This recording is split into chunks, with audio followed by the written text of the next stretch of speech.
नमस्कार, मैं रोहित शर्मा।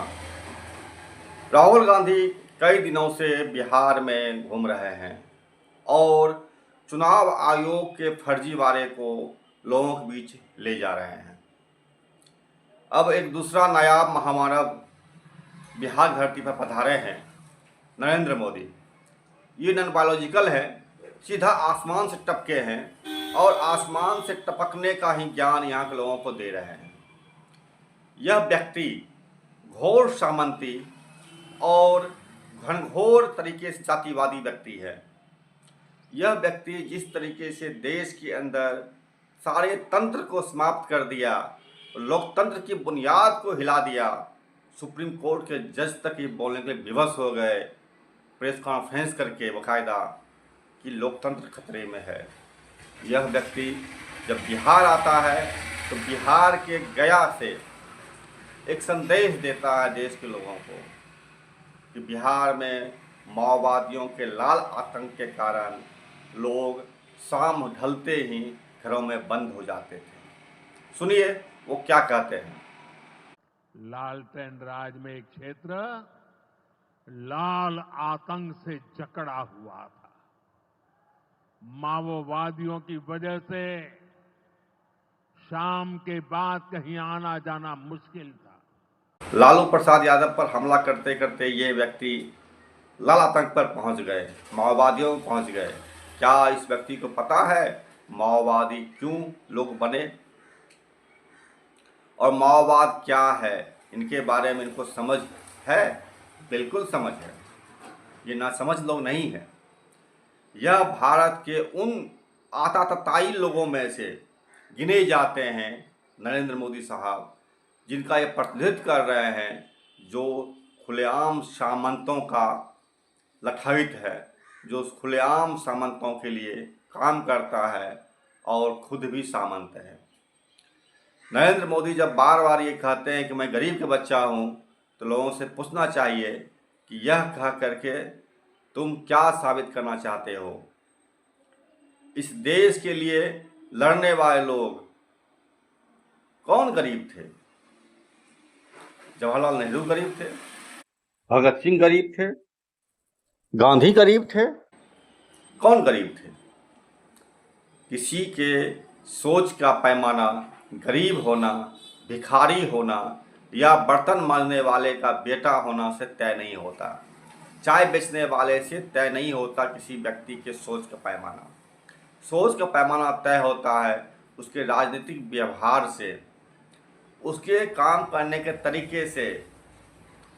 अगर हम इतिहास की बात करें अगर, तो भारत के अंदर जितने ही मूवमेंट हुए हैं उसमें नेतृत्व बहुत गरीब नहीं थे।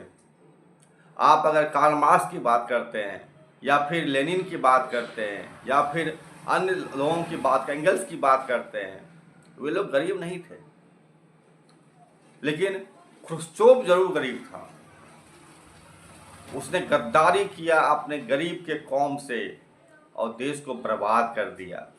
नरेंद्र मोदी भी उसी कौम से आते हैं, गद्दारों के कौम से, और इस देश को एक बार फिर गद्दारी के इतिहास के पाठ तले ले जा रहे हैं।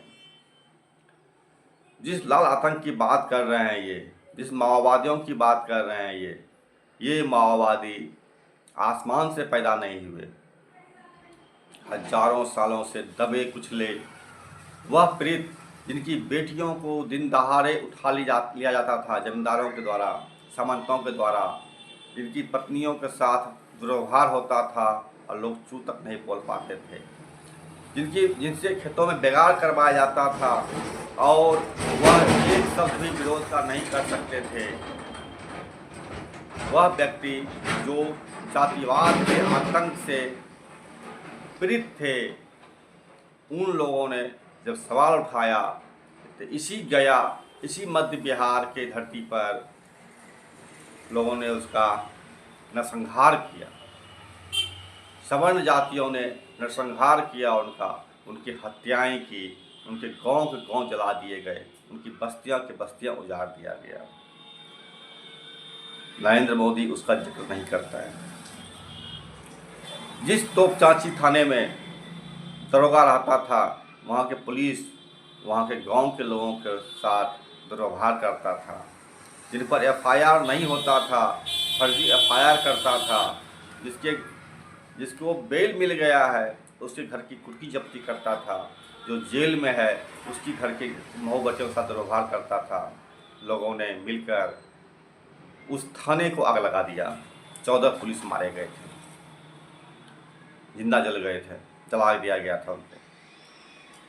ये आतंक के खिलाफ लोगों ने सवाल उठाया। बिहार की धरती पर, मध्य बिहार खासकर, दर्जनों नरसंहार हुए, हजारों लोगों की जान गई। मोदी ने उसके बारे में एक बार भी नहीं बोला। जिस रणवीर सेना, ब्रह्मर्षि सेना या तमाम सेनाएं बना दी गई थी, सनलाइट सेना, लोरिक सेना, अन्य सेनाएं, वो सेनाएं क्या जुल्म ढाती थी लोगों के ऊपर में, इसके बारे में नरेंद्र मोदी के मुंह से पकार तक नहीं उठता है। क्यों उठेगा? यह उसी सामंतों के लठैत है। नरेंद्र मोदी उसी लठैतों का प्रतिनिधित्व करता है, जो लठैत कि गांव के गरीबों का, बहू बेटियों का इज्जत लूटता था। चुनाव आयोग को याद आ रहा है कि हम गरीब के जो वोट करते हैं उनका वीडियो क्यों दें किसी विपक्षी पार्टी को, इससे उसको कहता माँ बहन की इज्जत लूट जाएगा। लेकिन इसी बिहार की धरती पर यह सरेआम होता था और आज भी हो रहा है। इस सब को रोकने के लिए नरेंद्र मोदी नहीं आया था, वही माओवादी आए थे। एक 10 साल का ब्राह्मण का बच्चा 100 साल के शूद्र के का बाप माना जाता था, उसका लोग प्रणाम करता था। उसको खटिया पर बैठने का अधिकार नहीं था। किसने दिया? माओवादियों ने दिया। गांव के गांव नरसंहार करते थे ये लोग, सेना बना बना कर जो लोग विरोध करता था, मेरी बहन बेटियों को क्यों ले जाओगे, उसकी हत्याएं करता था। और नरेंद्र मोदी आके यहाँ ज्ञान थमा रहा है, लाल आतंक। अरे पूछो उन लोगों से जाकर के जिनकी बहू बेटियों को इज्जत लूट ली गई थी, जिनके बेटों की हत्या कर दी गई थी, जिनके गांव में रणवीर सेना जैसे गुंडे मिलकर के नरसंहार करता था। बचाने में केवल माओवादी आया, तुम नहीं आया मोदी। आज भी तुम नहीं हो। आज भी तुम इस देश के लोगों को उस पुरातन व्यवस्था में ले जाने की कोशिश कर रहे हो जहां पर कि शूद्रों के कमर में झाड़ू और मटके लटकाए जाते थे, गले में कानों में पिघला शीशा डाला जाता था, पढ़ने पर जवान काट ली जाती थी, चीर दिया जाता था शरीर को। तुम आज उसके लिए यहाँ पर आए हो, तुम उसकी बात करते हो, तुम उसके लिए जीते हो, लड़ते हो, मरते हो। गरीबों के लिए नहीं लड़ते, गरीबों की बात नहीं करते। यहाँ के रहने वाले करोड़ों लोगों के तुमने जीवन नष्ट कर दिया। यह सबसे बड़ा प्रमाण है। तुमने इस देश के लोगों को शिक्षा से वंचित करने के लिए 2.5 से 3 लाख स्कूल को बंद कर दिया है। जनसंख्या बढ़ रही है, तुम स्कूल को बंद कर रहे हो, तुम स्कूल को बंद कर रहे हो, लोगों को शिक्षा से वंचित कर रहे हो। तुम्हारा अगला कदम यही होने जा रहा है कि जो पढ़ेगा उसकी जवान काटी जाएगी। तुम इसके पक्षधर हो। तुम चोरी से वोट लेकर के सत्ता बनाते हो, इसीलिए तुम दावा करते हो तुम 500 साल तक सत्ता में रहोगे। मैं कहता हूँ तुम 10,000 तक सत्ता में तुम रहोगे, इस देश को मटिया मेट कर दोगे। फिर से तुम उसी देश को आबाद करना चाहते हो जो कि इस देश को गुलाम बना दिया था।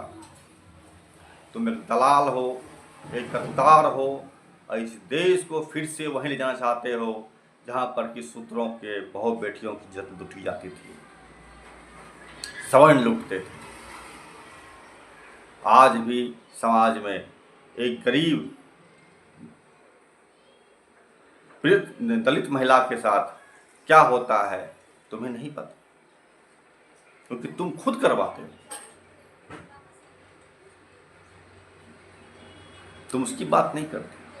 में से 10-6 गो लड़का आया पूरा कौन लोग फेंका। था वो लड़का, कहाँ का था? यही मेरे गांव का था, कौन भूमियार जाति लोग का लोग था। था? भूमियार रावण जिसको कहा जाता है फेंक आप किस जाति हम से? पासी में, चौधरी में है। ये आपका घर के पास गाड़ी मेरे लगा हुआ घर के पास ही मेरा ही गाड़ी लगा हुआ था। आपका गाड़ी लगा हुआ है? हाँ, ये मेरा गाड़ी लगा हुआ है।